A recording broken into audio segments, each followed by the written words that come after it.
tell you, I've got a sickness, and the only cure? It's not cowbell. It's more GIJoe. Hey everyone. Hi everyone. How you doing?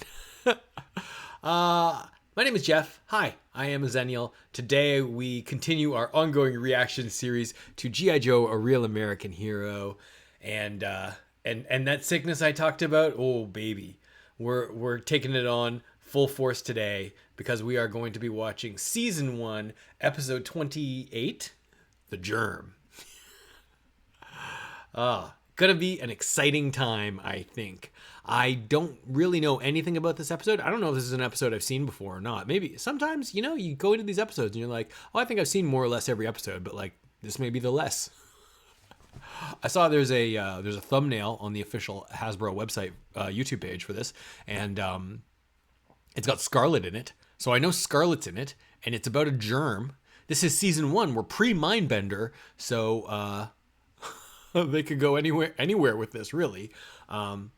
But I am imagining some sort of global pandemic spurned on by Cobra.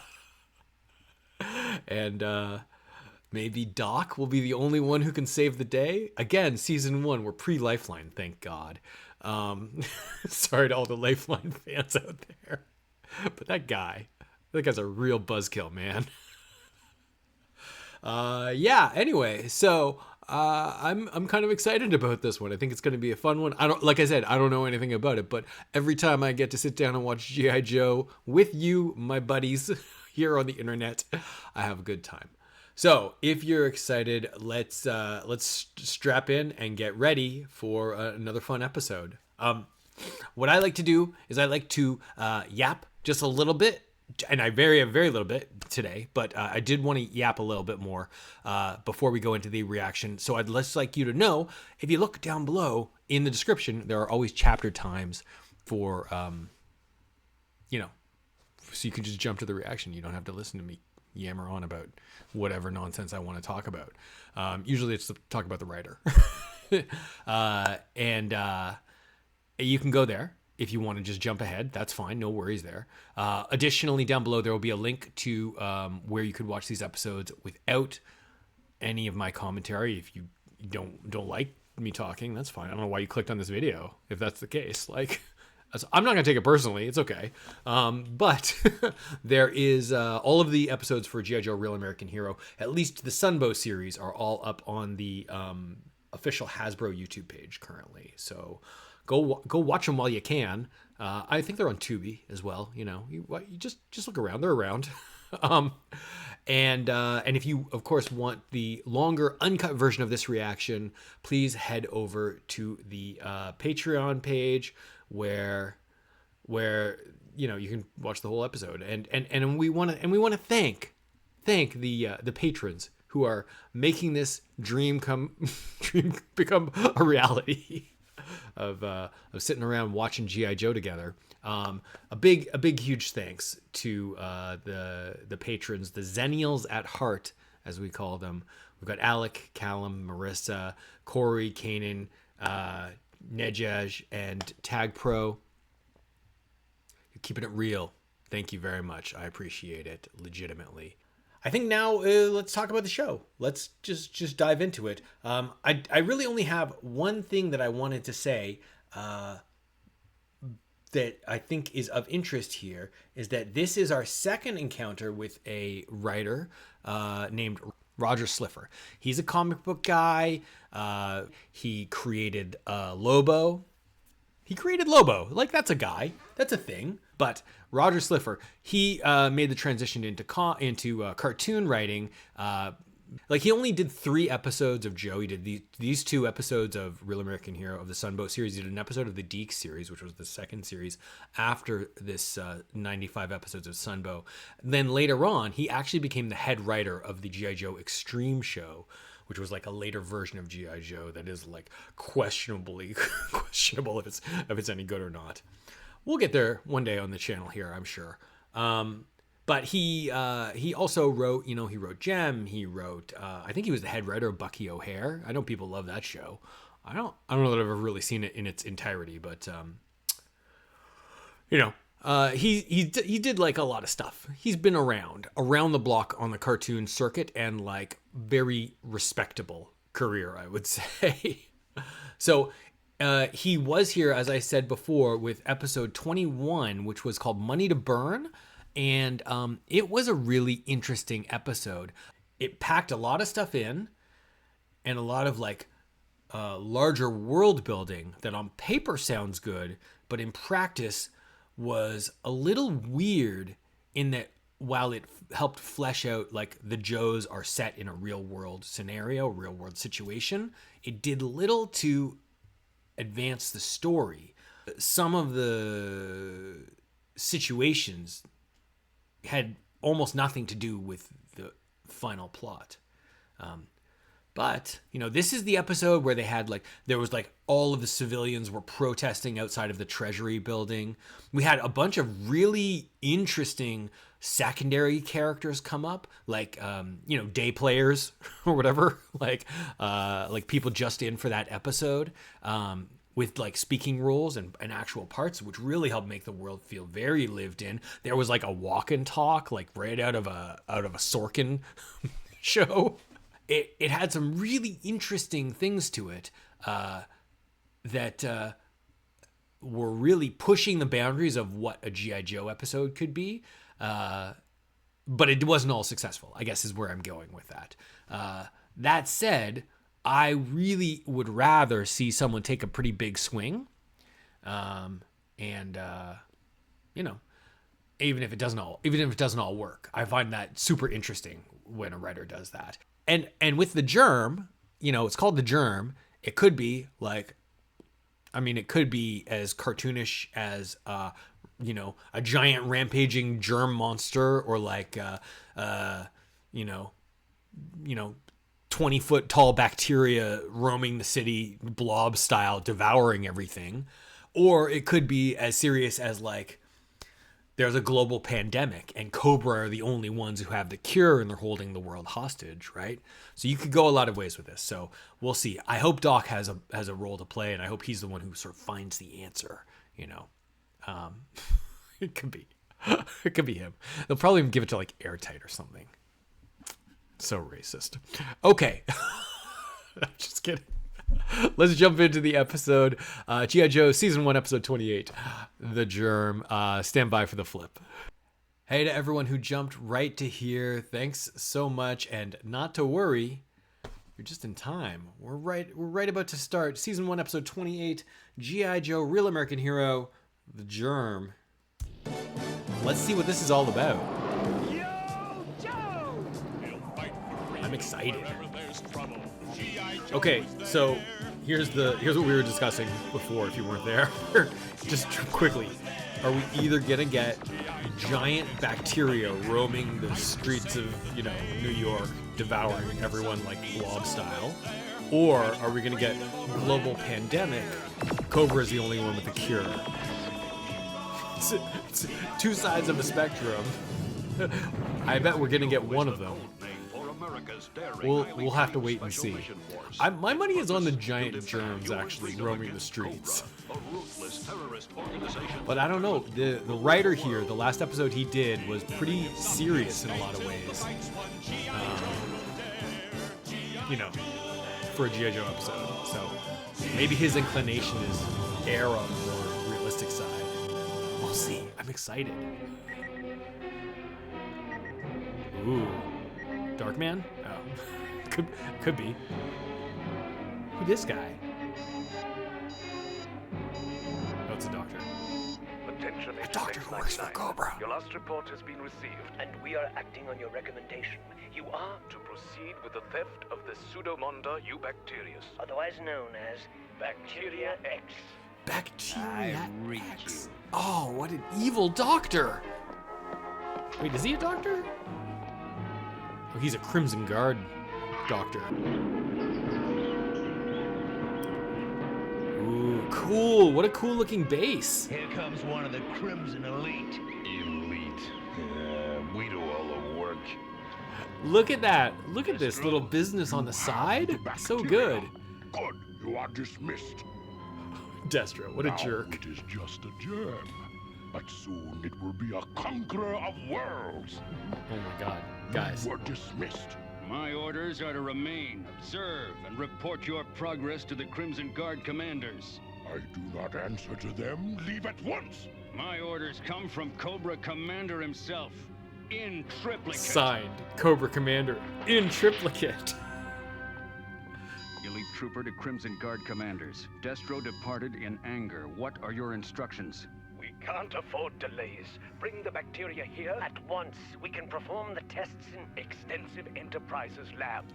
And at half the cost. I read you. Dang. Over and out.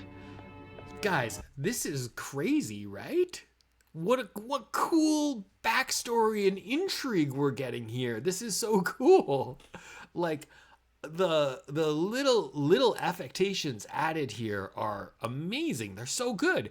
We've never really seen the regular Cobra Vipers, you know, commenting on like their sort of resentment about the Crimson Guard. And do the Crimson Guard, so they report directly to the Crimson Twins, which kind of makes sense. Zamox and Tomax are the head of the Crimson Guard, which is interesting. So they're the elite. It's a little weird, right? Because I know Zamox and Tomax are obviously deeply embedded with Cobra, but also aren't they kind of like they're kind of having it both ways. It's interesting to see how they're playing it, right? Because they're like arm's length in their Extensive Enterprises role, you know, as the head of the sort of like legitimate business end of Cobra for, I assume, money laundering and whatever investments and financial yada yadas. But why would you have an arm's length sort of contractor, regardless of how embedded they are? They're still kind of arm's length. Why would they be in charge of the elite Royal Guard?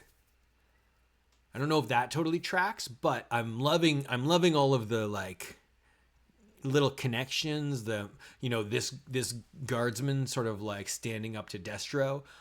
Very, very cool. Already like this is like top tier. This is exactly what I want out of my like it's those little bits of business that and like little asides that add the sort of realism to the scene. So it's great. All right, let's go. Sorry. Bacteria X. What's this? Experimental growth serum. It might prove useful too. Security. Theft in progress. Leave them to us. Yes, let's go. Let's go. The Televipers are on the case. I mean, that was unnecessary. Me. I have my authorization. Yeah, we've got our authorization too. Stop back, you fool! You might hit the vials. And look at this sick base. What is this cool missile silo thing like? Cover me, I'm coming in. I've been hit, but I'll do what I can. Exactly. You might have to sacrifice yourself for the cause. This is so badass. I'm sorry. I just love this. I love it. Let go! Surrender the vials. Like that guy climbing onto the shattered glass of the trouble bubble. Oh no. Oh, we are gonna get the giant bacteria. The giant, yeah, totally. Plague like blob monster. You low-ranked idiot! You low-ranked idiot. To his doom? Oh, I wish.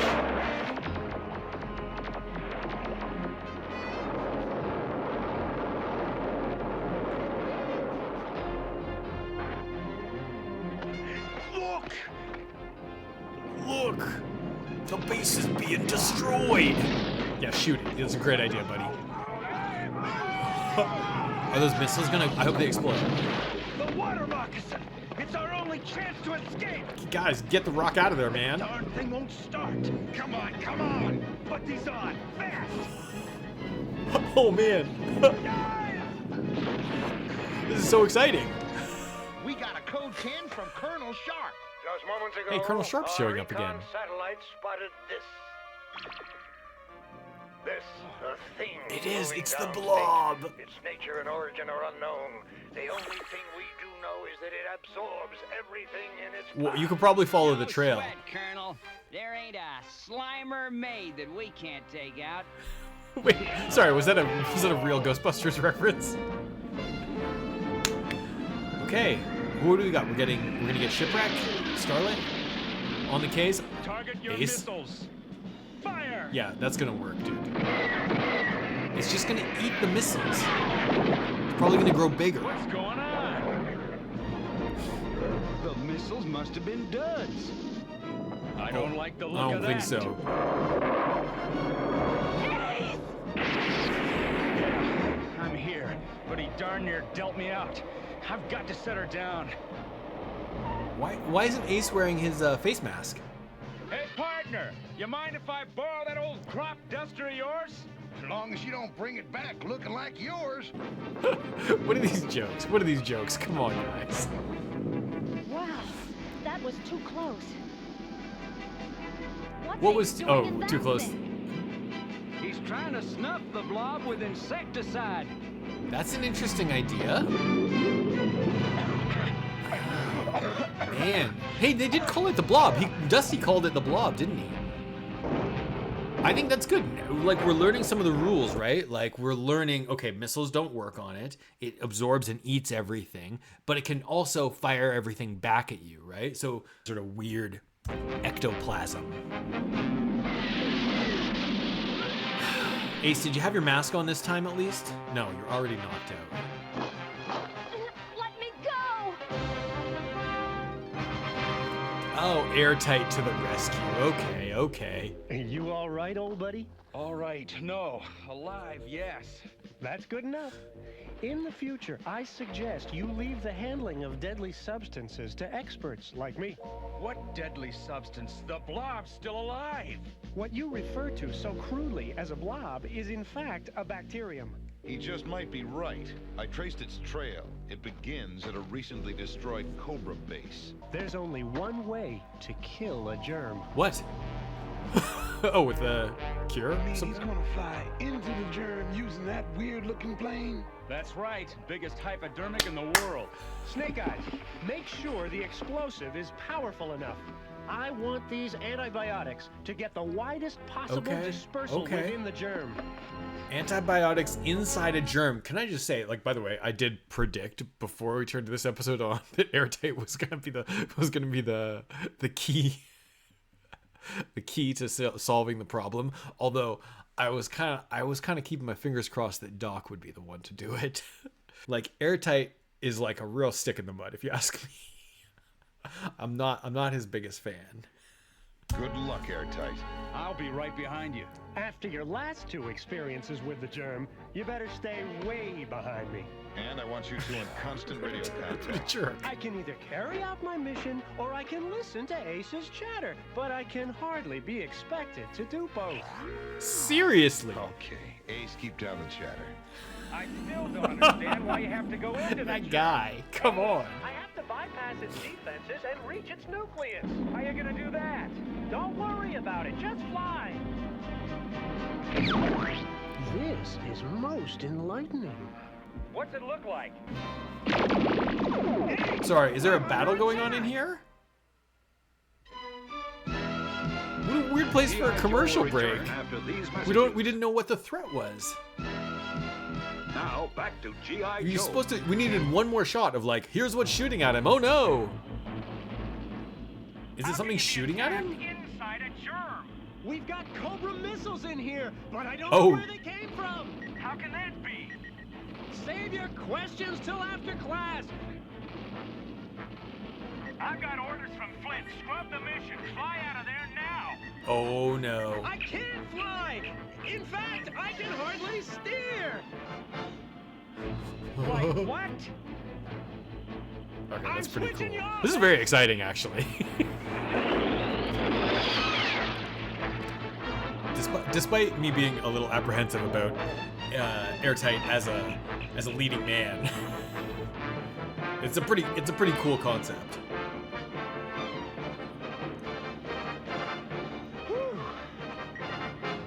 Oh no, not again. What is this? Corrosive enzymes. Oh no. They're devouring the lab. And that's a missile battery. Oh no, and now they're coming to dissolve him. Can he set off some of his antibiotics? Nucleus. We found the nucleus. What's happened to Airtight? There's no way of knowing. He cut radio contact. No, that's the, I must speak what's to the your commanding mitochondria? officer. Is it You must it's a speak scientist? to him. That bacteria was created at my hospital. It was created as a result of the misuse of antibiotics. It's a super germ. Nothing known to man can stop it. In fact, your antibiotics might make it more powerful. Oh, snap! You're done for now, Airtight.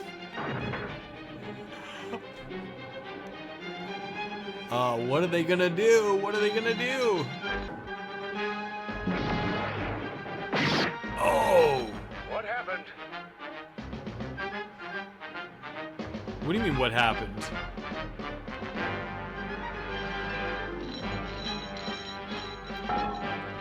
Yo, these guys are gonna die, right?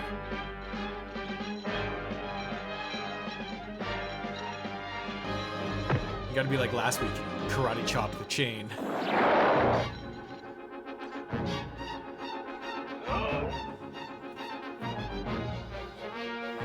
Yo, I told you these guys were gonna die.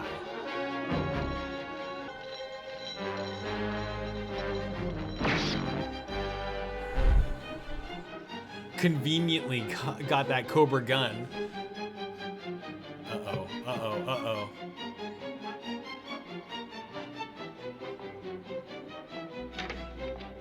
Wait. Is that the Crimson Guard guy? My charges are set to go off in 2 minutes. Therefore, we have two alternatives. Either you let me pilot the ship, or we die. Then we have no choice at all.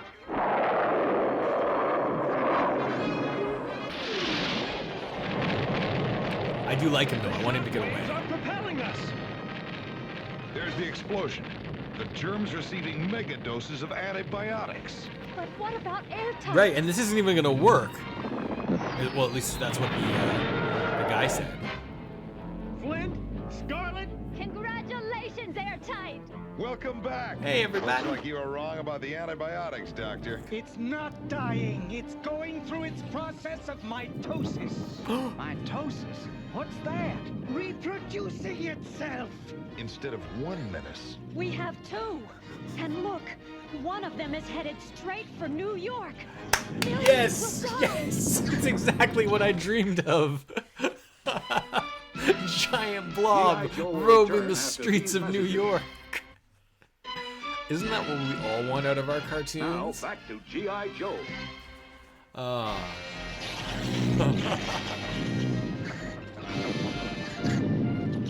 What are we gonna do? I still think we ought to try poisoning it somehow. I tried that, remember? He did. What we need is a candy coating. It should work.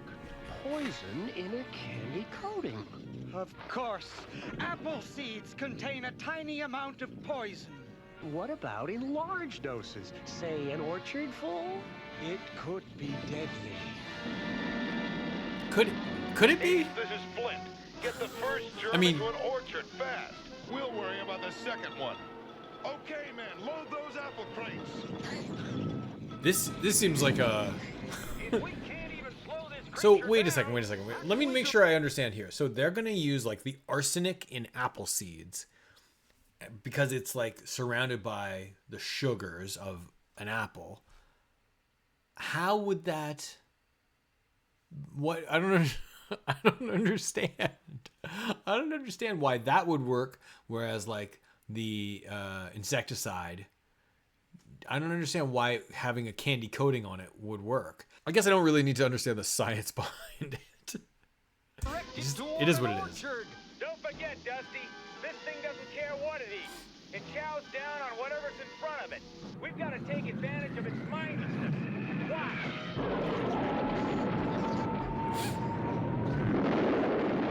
They're just gonna dig it like a trench, right? Is that how they're gonna do it? You did it! You got the germ to change direction! Huh. Wow. It's working!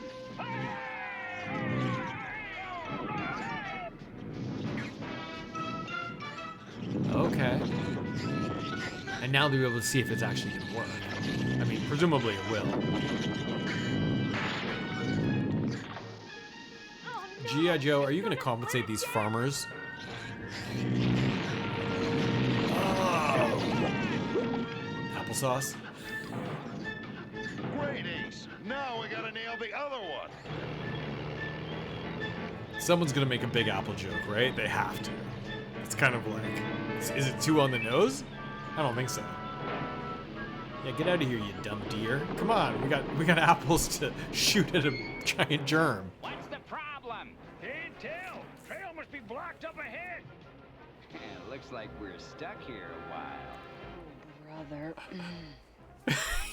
Toll booth, we got a problem. Bring up the bridge layer. Where's that bridge layer when we need it? Romantic out here, ain't it? Ah, give me a break. With pleasure. Your point's well taken. Sorry, we're getting toll booth. He's getting a line. We're getting shipwreck with his unwanted flirtations. Classic GIJoe. Any episode that's got the bridge layer in it. It's a classy episode by me. Nothing you can't handle, toll booth.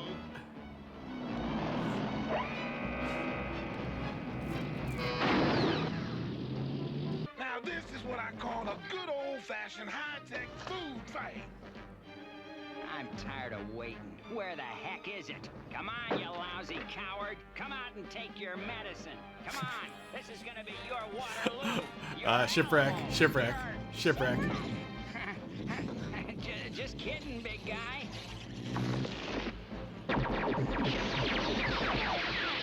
They're shooting apples out of their guns. Oh man. You just wasted all that food. Gotta stop it. Why don't you try asking it for a date? Yo. That was on point, cover girl. We can't stop it. Everyone dive for the water. I don't think the water's gonna stop it either. Shipwreck, come on! Oh, this might be the one that does it. This might be the one. Come on, get out of there, you big galoot. You're gonna kill yourself. Anchors away.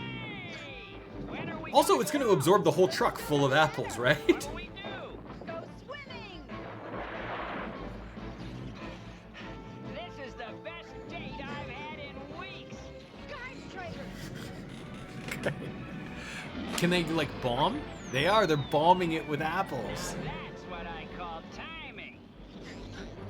And it's just enough.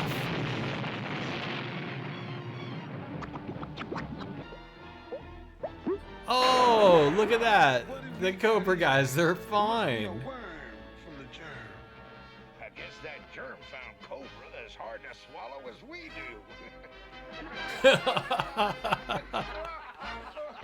Is that it? There's no follow-up? There's no, like, conclusion?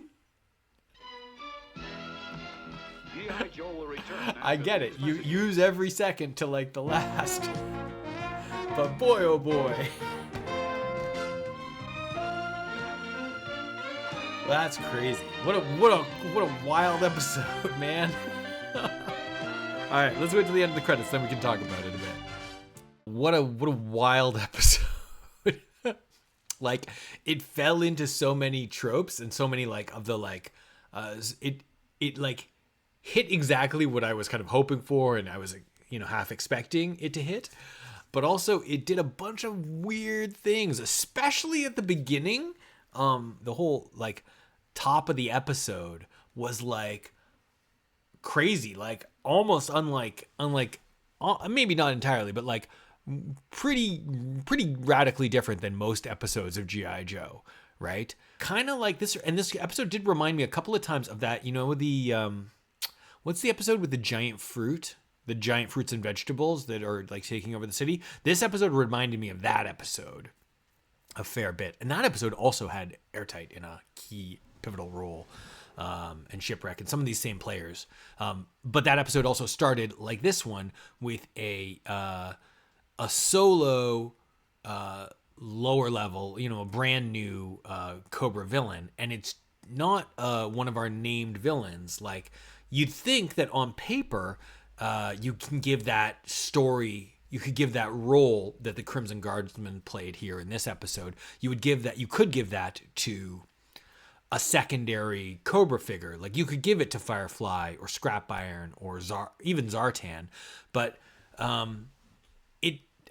love that it wasn't. I love that it was some, like a random, sort of almost like a spy, right? Like, he was infiltrating the lab, I guess. It was an interesting choice to have a new, an unnamed, I don't think they ever gave that character a name in this episode, villain to be the sort of like the driving antagonistic force before we obviously switched over to sort of the monster movie sort of storyline here. And I actually think that this whole first act, before it turns into a full-on monster movie, is actually by far, I mean, it is for sure, my favorite part of the episode. It was so fascinating to see that.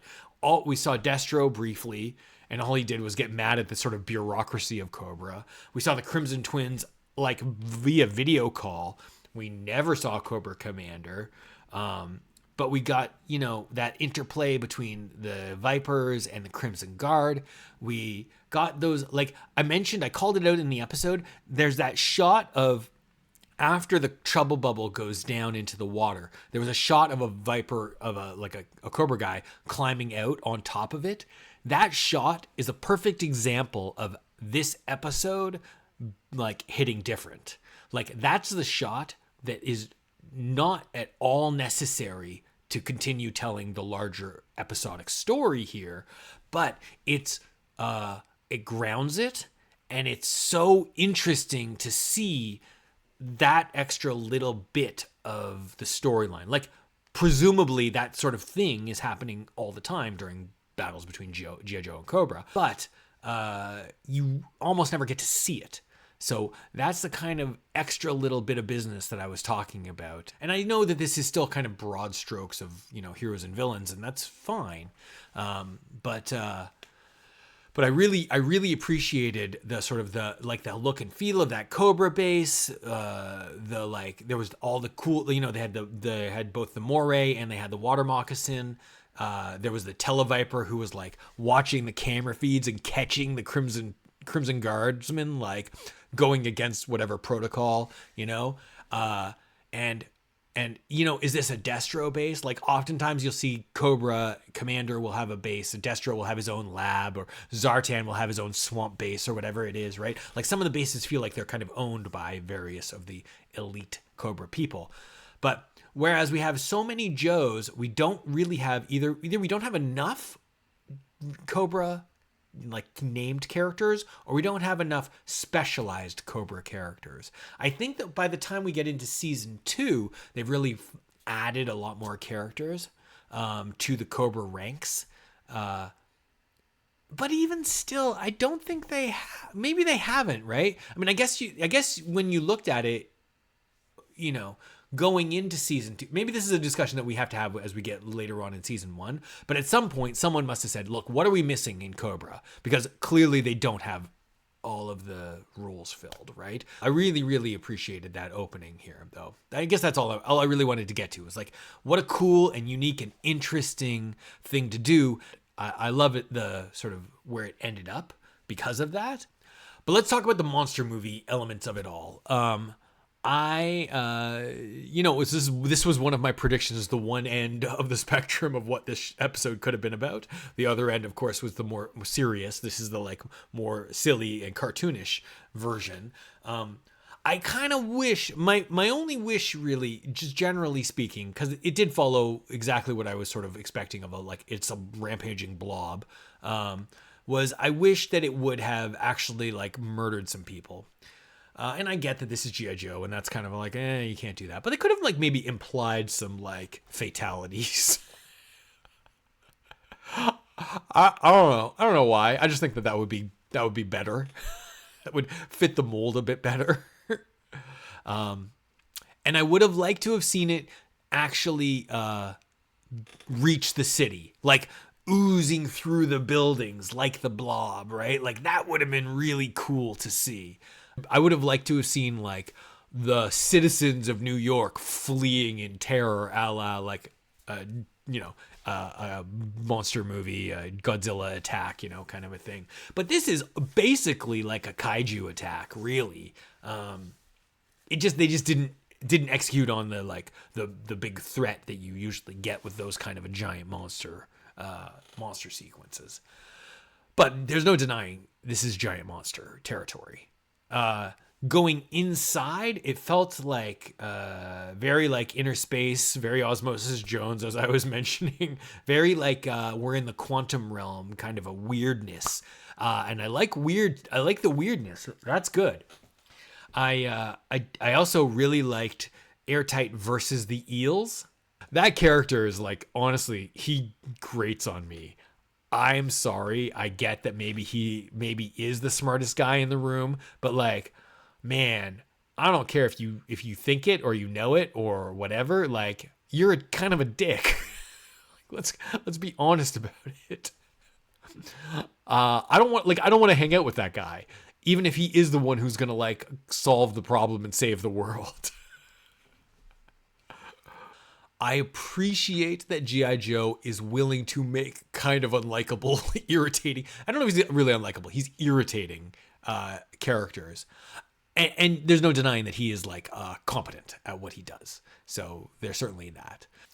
I didn't love the germ splitting in half, but I guess I get it. And then they wanted to like be able to like prove that the orchard thing worked.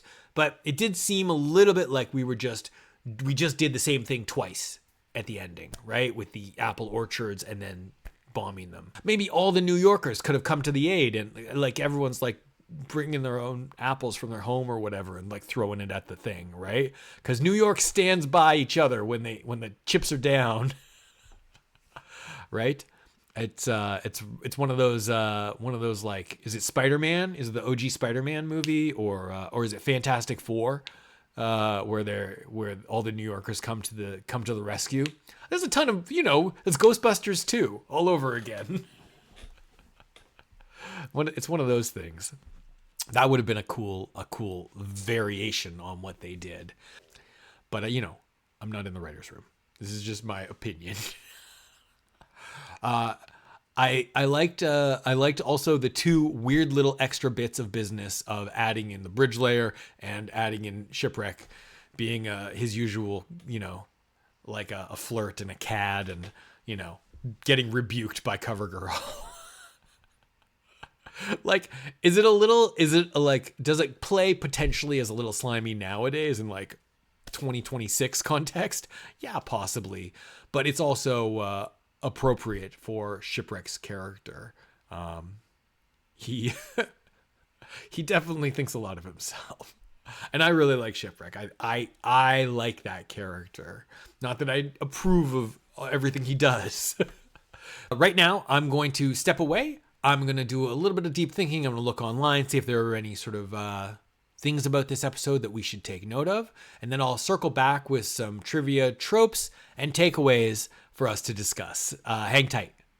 Hello, everyone. I am back, and I've had a bit of time. Normally, just a little inside baseball here. Normally, I step away for 15 minutes, 30 minutes. I do a little deep thinking. I do a little looking around online, see what people are saying about the episodes. But today, I did not have a chance, or like this time, I didn't have a chance. So this is technically the next day for me, but that's okay. I have been thinking a bit more about the episode, and I think I actually covered most of the sort of like the bits of like trivia throughout my commentary as we were watching, reacting to the episode, and the first part of my analysis and thoughts afterwards. So just to reiterate, and in case I didn't say it, maybe I did say it, and if so, I guess I can cut this out, but whatever. None of the science, I think, makes any sense at all. I'm not even going to do the legwork in terms of the research around, like, obviously, germs and bacteria do not grow to enormous sizes, even with experimental growth serum. I did like it. It was like, wasn't it chemical? It was Bacteria X. It really made me think of Powerpuff Girls. But as I mentioned, of course, we love the first act. That's all good. I did double check. Yes, I was correct. The last we saw the Crimson Guardsman, like from the beginning, he had thrown the Viper off the top of the Viper glider into the water. And then the next time we saw him, he was on Airtight's weirdo plane inside the bacteria. How he survived and got there, I don't know. Maybe there was a sequence where they just didn't show that there was supposed to be a shot of him being enveloped by the. I mean, that's what I would guess. You would just have a shot of him being enveloped by the bacteria, but no, that was not in the show. What bothers me a little bit more is that, like, how if he was inside it the whole time, like, how would he survive? I like the fact that the Vipers put on the eel outfits. One sort of semi-related to the science and technology of it all, thing that I would mention is that, well, first of all, where the heck did Airtight get that airplane from? He just had that on hand? That seemed like a bit odd. But he specifically called out, like, Snake Eyes, I want these explosives to be powerful enough to, like, I don't know, level a city or something. Like, he called out, like, I want the explosion of these antibiotics need to be massive. And then he, like, literally left it in the nucleus with those two eels, and then they were totally fine when it blew. That seems a little odd in terms of the technology of it all. But in terms of the sort of the science end of the bacteria, the germ, the blob, whatever you want to call it, I don't know. If you guys are scientists, let me know in the comments below the level of realism in this episode. And then, of course, also, like, all of the GIJoe guns and bazookas and stuff can just, like, fire apples. No modifications needed on those. That's it's funny and it's silly. Okay, so not too many tropes this week again, even though this episode played into a lot of sort of like monster movie kind of stuff that we've seen before, and it was like, even if it's not tropey, it could be very predictable, and I think that's where a lot of this sits. So in terms of the tropes I saw, the base explodes. It didn't technically explode; it was eaten, but like same diff. As I mentioned, we're gonna call the germ a kaiju. I think that's totally fair. It's basically the blob, as I said before, and that's a giant monster, which is a kaiju by definition. We did see some flirting, of course, Shipwreck, in almost a parallel sequence to when he was trying to hit on Scarlet in the was it the Synthoid Conspiracy episode with her? She slapped him, remember? I know, it's good. Totally unnecessary. I'm gonna call much of the second act totally unnecessary. It was parts of it were cool, but nothing that Airtight did made any difference at all. And not that I didn't want that to be a part of the story, but it didn't advance anything really. I mean, I guess it led to the blob splitting into two, which, as I mentioned, I don't think it was a great idea anyway. But I guess it made me like dislike Airtight a little bit more. That's, was that the goal? Because they succeeded if that was it. But let's end it off with the new trope that I'm calling out here, which is the cabbage merchant. The Cabbage Merchant is akin to the B plot takeover, but not exactly. It's where a background character takes the lead, and it's the Nikki and Paolo effect, or the Cabbage Merchant if you know Avatar: The Last Airbender. Yeah, so I think that this is a really great case of a background character. You know, in this case, it was an unknown character previously, but like stepping up and taking the spotlight and doing a really decent job of it. And I would say this is very similar to that other episode that we watched with the giant fruits and vegetables, because that had a whole first act sequence that involved an unnamed Cobra spy pulling off a heist of the like MacGuffin, sort of inciting technology for the episode. So good for them for following that trope. Interesting, when I think that the instinct probably would be, oh, let's give it to a real character. And I don't necessarily think that that's always right, even though I know I was sort of complaining a little earlier that like Cobra needs more people on their team to fill out various roles. I know we're going to get there eventually with more people. I liked this episode better than the previous episode written by Roger Slifer, even though this one was more cartoonish. I think that first act really pushes this into top tier for me. So good, really good job. Maybe it's not a excellent, 100%, but it's like a solid like 90-95% for me. So good work all around. And that's my take on it. Anyway, let me know what you think about this episode in the comments below. Thank you very much for joining me, and I will catch you next time. Yo, Joe.